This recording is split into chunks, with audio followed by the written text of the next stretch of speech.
baju itu kan suatu kebutuhan bagi kita itu. Dalam primer kita kan itu harus nanti lah. Juga kita harus tahu sekali kan. Bisa juga kita harus sekali. Tapi bagi orang Aceh memang udah jadi budaya gitu ya. Nah itu seperti tradisi atau budaya. Kalau mau lebaran itu ya. Jadi biasanya berapa biji ya harus dibeli baju? Tergantung perekonomian masyarakat itu ya. Yang berada itu bisa pasang-pasangan gitu ya. Kalau orang minimal ya punya satu pasangan lah gitu. Punya satu pasang. Wajib juga. Enggak juga. Tergantung sama dia juga. Mungkin banyak keperluan lain gitu. Ini rencana baju atau seperti apa mau beli? Ya baju sama celana juga.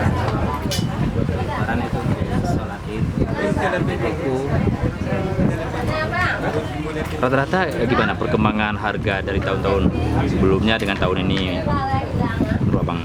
Ya rata-rata pasti adanya peningkatan. Tahun ini kan tahun dulu gimana? Ada perubahan nggak berapa harganya? Orang pasti memang nggak terlalu. Mahal sekarang atau murah sekarang?